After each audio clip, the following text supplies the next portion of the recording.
Attorney ਕਹਿਣਾ ਜੀ, ਇੱਕ ਫਾਈਨੈਂਸ਼ੀਅਲ ਸਪਾਂਸਰ ਜਾਂ ਸਪੋਰਟਰ ਨੂੰ ਲੈ ਕੇ ਵੀ ਅਪਡੇਟ ਯੂਐਸਸੀਐਸ ਦੇ ਵੱਲੋਂ ਆਈ ਆ, I-134A ਨੂੰ ਲੈ ਕੇ। ਉਹ ਕੀ ਹੈ ਜੀ ਅਪਡੇਟ?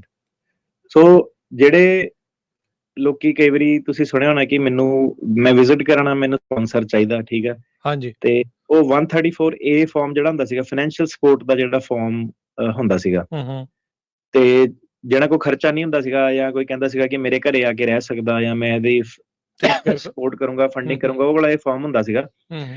ਤੇ ਉਹਨਾਂ ਨੇ ਬੇਸਿਕਲੀ ਇਹ ਕਿਹਾ ਕਿ ਹੁਣ ਦੇਖੋ, ਟਰੰਪ ਹੁਣੀ ਜਦੋਂ ਆਉਂਦੇ ਆ, ਉਹ ਹਰੇਕ ਚੀਜ਼ ਨੂੰ ਸਿਸਟਮੈਟਿਕਲੀ ਜਿਹੜਾ ਅਟੈਕ ਕਰਦੇ ਆ, ਤੇ ਉਹਨਾਂ ਨੇ ਜਿਹੜਾ ਸੀਗਾ ਇਹ ਲੋ ਹੈਂਗਿੰਗ ਫਰੂਟ ਇੱਕ ਹੈਗਾ ਕਿ ਫਾਈਨੈਂਸ਼ੀਅਲ ਸਪਾਂਸਰ ਵਾਲਾ ਜਿਹੜਾ ਇਹਨੂੰ ਟੰਗੋ।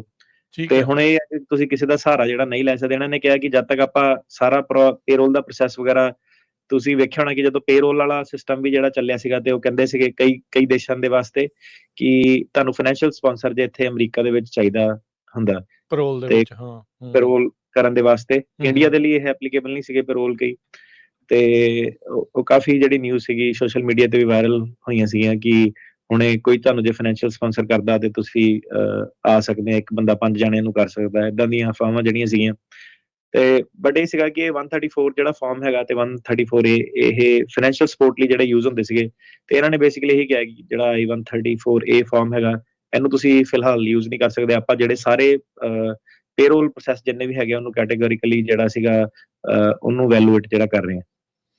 ਠੀਕ ਹੈ। ਸੋ ਹਾਲ ਦੀ ਘੜੀ ਉਹ ਇਹਨਾਂ ਨੇ ਐਕਸੈਪਟ ਕਰਨਾ ਬੰਦ ਕਰ ਦਿੱਤਾ, ਮਤਲਬ ਇਹ ਹੈ? ਹਾਂਜੀ।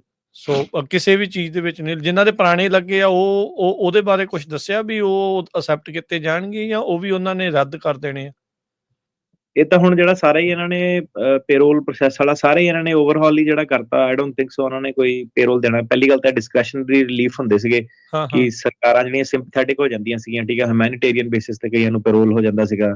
ਕਈਆਂ ਦੇ ਬਾਈਡਨ ਸਰਕਾਰ ਨੇ ਜਿਹੜੇ ਪ੍ਰੋਗਰਾਮ ਬਣਾਤੇ ਸੀਗੇ ਕੁਝ ਕੰਟਰੀਜ਼ ਤੋਂ, ਤੇ ਇਹ ਜਿਹੜੇ ਹੁਣ ਪ੍ਰੋਗਰਾਮ ਸੀਗੇ, ਓਬਵੀਅਸਲੀ ਜਿਹੜੀ ਟਰੰਪ ਸਰਕਾਰ ਸੀਗੀ ਉਹਨੂੰ ਤੇ ਵੈਸੇ ਹੀ ਬੜੀ ਪ੍ਰੋਬਲਮ ਆ। TPS ਵਗੈਰਾ ਇਹ ਸਾਰੇ ਪ੍ਰੋਗਰਾਮ ਜਿਹੜੇ ਹੈਗੇ ਆ, ਉਹਨਾਂ ਨੂੰ ਕਾਫੀ ਜਿਹੜੀ ਪ੍ਰੋਬਲਮ ਆ, ਤੇ ਉਹਨਾਂ ਨੇ ਇਹ ਜਿਹੜੇ ਅੱਗੇ ਨਹੀਂ ਕਰਨੇ ਐਕਸਟੈਂਡ ਮੇਰੇ ਹਿਸਾਬ ਨਾਲ। ਤੇ ਪੇਰੋਲ ਵਗੈਰਾ ਵੀ ਜਿਹੜੇ ਸੀਗੇ ਖਤਮ ਕਰ ਰਹੇ ਆ। ਜਦੋਂ ਇਹ ਆਇਆ ਸੀਗਾ ਜਿਹੜਾ ਫਿਆਂਸੇ ਵਾਲਾ ਵੀ ਜਿਹੜਾ ਪ੍ਰੋਗਰਾਮ ਚੱਲਿਆ ਸੀਗਾ, ਵਿਆਹ ਵਾਲਾ, I-131F ਜਿਹੜਾ ਸੀਗਾ, ਉਹਨਾਂ ਦੀਆਂ ਵੀ ਇਹਨਾਂ ਨੇ ਫੀਸਾਂ ਜਿਹੜੀਆਂ ਸੀਗੀਆਂ ਵਾਪਸ ਮੋੜ ਦਿੱਤੀਆਂ ਸੀਗੀਆਂ। ਓਕੇ, ਠੀਕ ਆ।